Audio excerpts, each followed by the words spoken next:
Hola, ¿qué tal? Buen día. Les doy la bienvenida al proyecto final de la materia de comunicación oral y escrita en lengua española 1.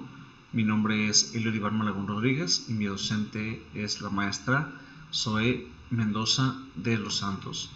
Vamos a comenzar hablando sobre la acentuación, un tema bastante importante para nuestra lengua, y la cual refiere que para palabras polisilábicas la vocal tónica o de una sílaba debe llevar tilde o acento gráfico en algunas de las siguientes circunstancias. Cuando la palabra es aguda, o también llamada oxítona, es porque termina en vocal N o S. Cuando la palabra es llana o grave, también llamada paroxítona, es porque termina una consonante distinta de N o S, salvo que la S vaya precedida de otra consonante, por ejemplo en el caso de tickets. Y por último tenemos la palabra esdrújula o proparoxítona, o sobresdrújula o superproparoxítona, sea cual sea su terminación, por ejemplo médicos o cuéntamelo, entre otros. Asimismo, otras características importantes de la acentuación que podemos mencionar es la tilde de hiatos, la cual menciona que llevará tilde la vocal cerrada, tónica de una secuencia formada por dos vocales que obedezca a algunos de los siguientes esquemas. Número 1, vocal cerrada tónica más vocal abierta media átona, o vocal abierta media átona más vocal cerrada tónica. Hay que tener en cuenta que la H es intercalada entre vocales y no afecta a la regla ortográfica, ¿de acuerdo? Ahora bien, hablando de la tilde diacrítica, podemos mencionar que es un signo gráfico de acentuación, el cual está convenido para diferenciar palabras formalmente idénticas, pero de significado distinto. Se sitúa sobre la vocal de la palabra, que es por naturaleza tónica. Ahora bien, mencionando la tilde en los compuestos. La acentuación gráfica en las palabras compuestas dependerá directamente de la forma como se escriban.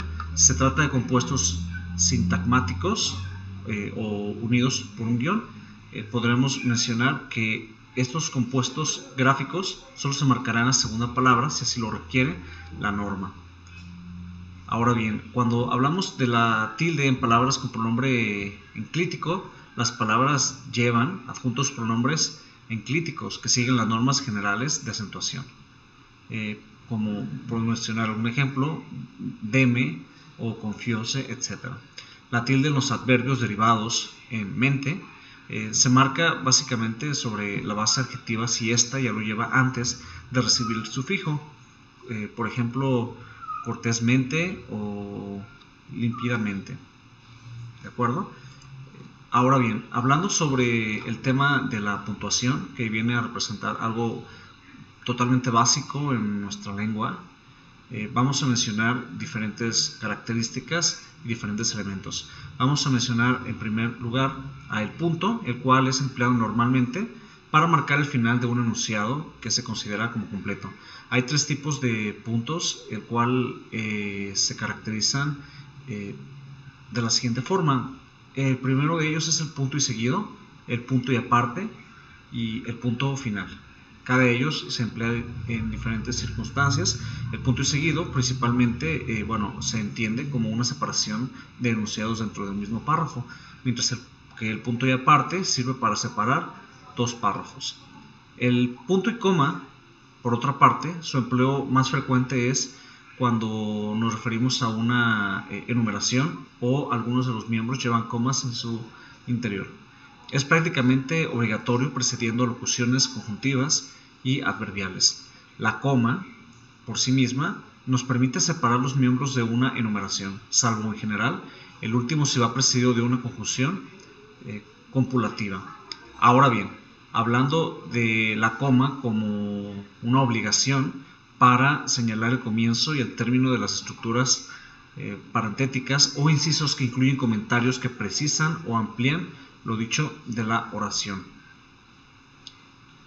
Continuamos con el siguiente elemento, ahora los dos puntos, los cuales se utilizan principalmente para preceder las enumeraciones anunciadas previamente, así como las citas textuales. Los dos puntos nos permiten dar esa equivalencia a un nexo que relacione semánticamente enunciados separados por ellos, es decir, cuando hablamos de causa o consecuencia.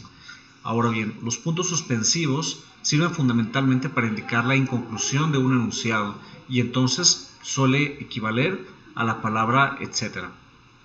Vamos a hablar ahora también de los signos de interrogación y de exclamación, los cuales cabe mencionar que frente a otras lenguas como la inglesa o la francesa, en nuestra lengua sí es importante que utilicemos los signos de aperturas, es de margen obligatorio.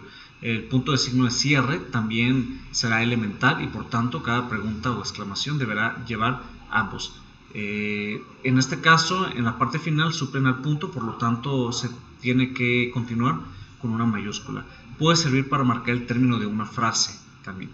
Los paréntesis, otro elemento importante, encierra normalmente un enunciado con valor de comentario o explicación. Se utiliza también para expresar alternativa en enunciados, cuando hablas de algún otro concepto dentro de la misma oración, que quieres de alguna forma marcar un punto importante en la idea.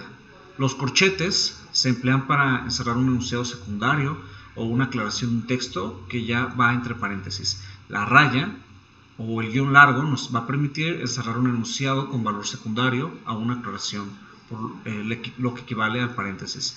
De esa forma podemos especificar las distintas personas que participan en un diálogo o introducir los comentarios del narrador en la intervención de los personajes.